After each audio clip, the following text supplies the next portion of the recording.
I was just covered. Even me scoring, like, you know, that's absolute rare.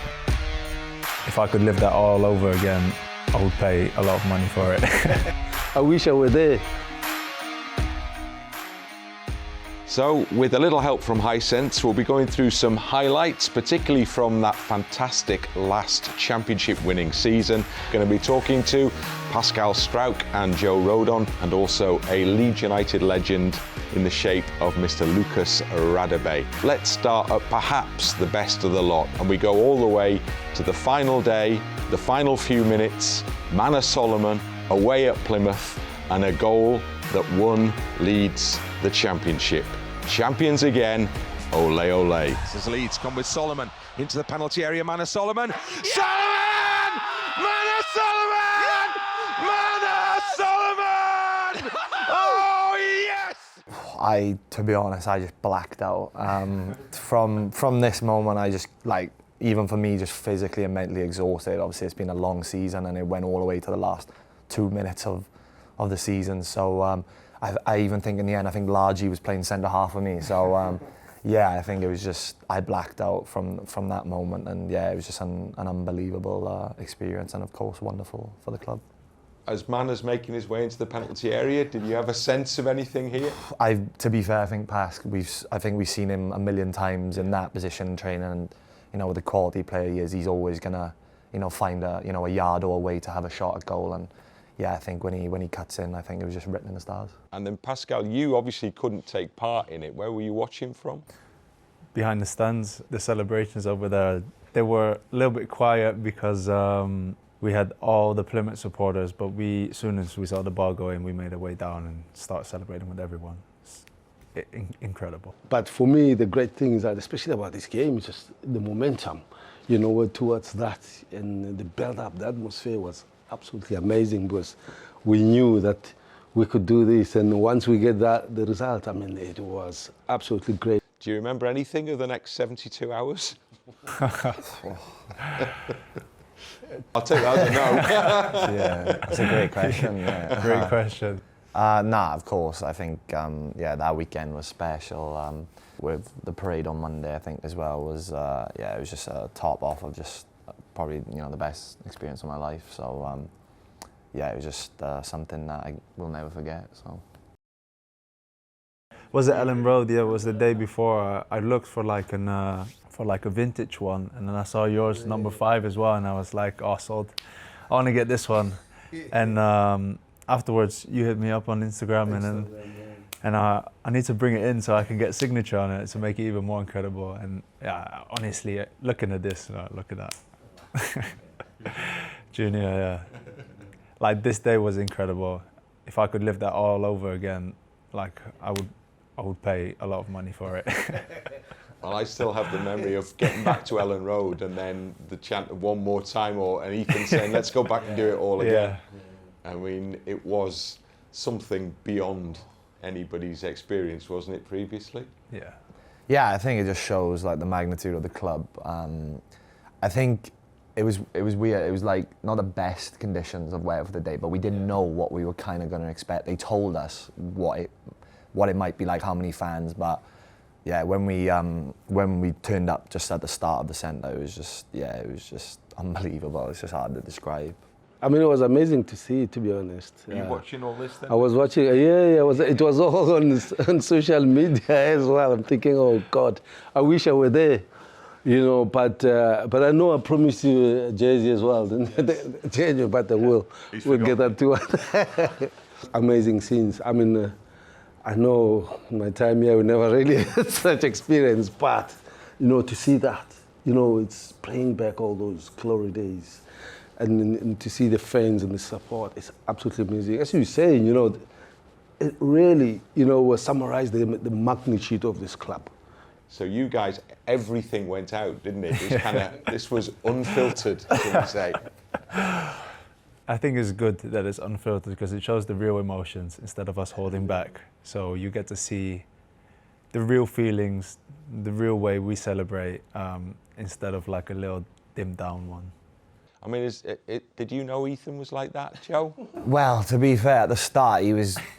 We travelled down together to the stadium before we got on the buses, and he was basically like sleeping in the car from the awards from the night before. So, yeah, the absolute change of atmosphere when we got in there was. I never expected him to be like that, and then obviously he was brilliant, wasn't he? So, it was just overall an unbelievable experience with everyone involved. So, yeah. So there were some key moments throughout the course of the season. There were some fantastic memories from the season, but some of the big games were particularly dramatic, weren't they? So talk us through the Sunderland game, Pascal. As a defender, you rarely score two. You rarely score, to be fair, in general. So when you do, like, it feels great. The delivery was top. Joe Rothwell, like, he knew where to find me, basically, a lot of times in the season. So this one, the first one was like I got my body in between, tried to look for a little bit of a weaker header, scored this one, and yeah, the second one. Yeah, some finished this. Yeah, he knew where to find Joe. And then I just came late from like the top of the box, and I just tried to make my way into the 5-yard, and honestly, I didn't have to do anything besides let it hit my head. And then again, like the crowd and the feeling after I saw the ball go in, incredible. I think last year we kind of had that group where we had a lot of impact and a lot of players chipping in from everywhere. Even me scoring, like, that's absolute rare, completely. So we'll come to that. Yeah, I think everyone was just chipping in, left, right, and centre. And that, in this league, it's relentless, and that's what you need. You need the whole squad. Every game, you need everyone. So, and credit to the boys. That's what we had all season. I'm telling you, it's absolutely a great feeling to be playing, in a team that we know that we're confident that we can get a result. The style and the manner of the way that Cardiff City were beaten in the game at Ellen Road. Best I keep quiet here, I think. Pass, you're going to have to do the You've talking. got to go home again. Well, obviously it was almost historic because it was the biggest win since '72, was it, when Leeds had last won by that scoreline?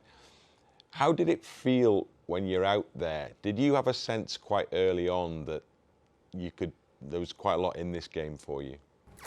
I think, I can't really remember this time in the season, but I think we went through a few games where we feel like we should have scored a lot more goals. And I think they were on a really good run at the time. I think they might have been, yeah.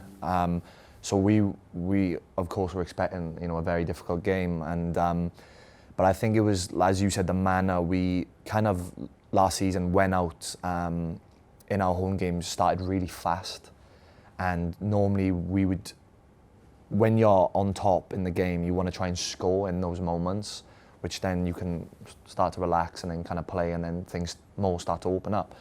But yeah, I felt like as a team, we felt it was kind of coming in the way where we feel like we should be scoring more goals, and yeah, on this day it just all came together and got a great scoreline. Pascal, it was off the back of the Burnley 0-0 game, wasn't it, this one? The previous game, and I got a real sense at the end of that game that you as a group, we were all saying, oh, great point, Burnley away from home, good point, and all the rest of it. I don't think you felt that way, and I got that sense from the kind of, when we did the post-match interviews, that actually you were frustrated that you hadn't done more there, and this was the one. There was some criticism as well, wasn't there, in terms of the performance? I just feel like, in general, like Joe said before, that there's been games where we actually get the chances, but then sometimes if you don't score and if you don't finish all your chances, you're not that ruthlessness at the end. Like, it can hurt you sometimes, just because in this game it's so unpredictable. They could have, I'm just gonna say, like a cross that gets deflected, and all of a sudden it just ends up like in front of a striker that taps it in, and then you've had all these chances and you don't finish them. So this day we were like really clinical. Every chance we got basically. Maybe should have been more even. There was that hunger there still to make sure that you got another one. Yeah, I think it goes back. I think the fans were chanting, but that can always, like we said, the 12th man, it's like that just pushes you on to go, to keep pushing, and yeah, credit, as we said, with the team, they never stop. So Joe, I mean, we've talked about the importance of set-piece goals, and you finally stepped up and you finally claimed your first one for Leeds United. Yeah, I was just delighted to get out of the way, to be honest, so everyone can get off my back. Joe again, I think, just, you know, dead ball specialist. You know, he's always a threat from taking the set pieces. So yeah, just delighted to just get on the end of one and of course help the team. You know, you make that big tackle or the big block late on, and I've seen you kind of celebrate the big block or the big tackle late on. Is that really your vibe? Yeah, I think that's our feeling of scoring, isn't it?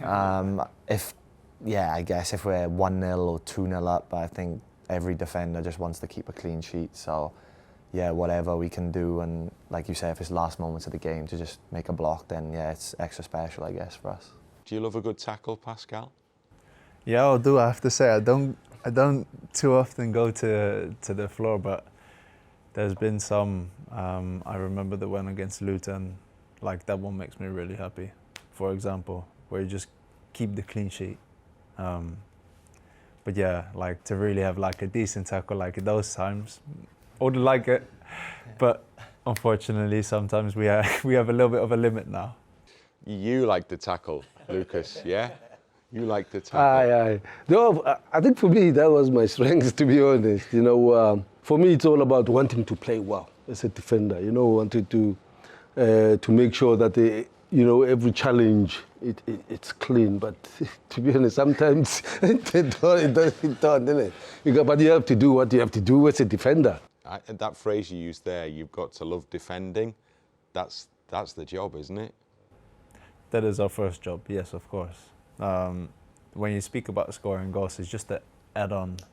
But I feel like we, as defenders, we are always happier when we have a clean sheet, we have a solid defensive game, we have a good tackle, we win our headers.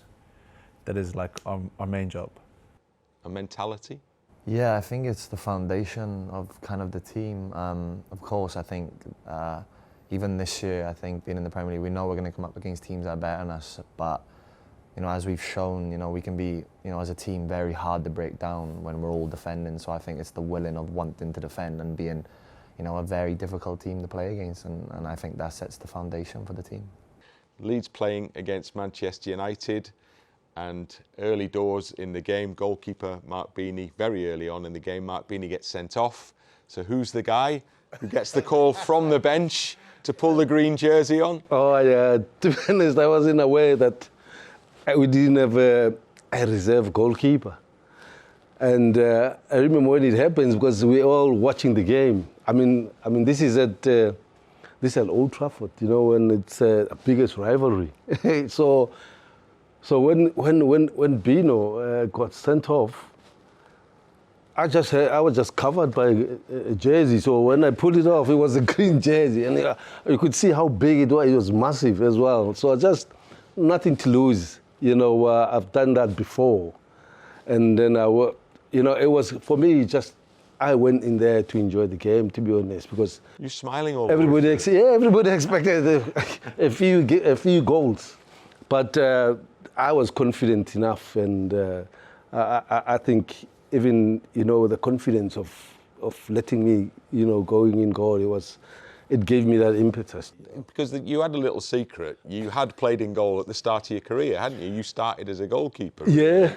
Have you told anyone, or was it just a happy coincidence that you got given that job that day? Yeah, to be honest, I think we mess around sometimes in training, when you come into training and we change, we go in goal and stuff like that. And so if there was it's boring now, isn't it? Because you've always got a sub-keeper, at least one, sometimes two on the bench. Who would be going in if that didn't? When we do the game, who goes in goals? Yeah. Sam Byram. Sam Byram's a good goalkeeper. Sam Byram, little Sam Byram. Yeah, we do this game sometimes on one of our recovery days, like handball. So but you can only score with the header, so you got to check it out and then you got to head it back in. But yeah, Sam, I remember Sam. He was really good. Sam was good. Yeah. Ethan has also been good. Yeah, Ethan's decent. Yeah. Jaden is never touching the gloves. Do not put him in goals. Yeah, don't put him in goals. Yeah. None of the Giants fancy doing it, no? We just want to head the ball, don't we? I think it might be better us just protecting the goalkeeper instead of getting in goal. But yeah, for fun, maybe. In a real game, I would put someone else in and have us to protect the goalkeeper. Good idea. So hopefully you've enjoyed hearing some fantastic memories and conversation with Pascal, with Joe and with Lucas Radebe, the chief himself, of course, here.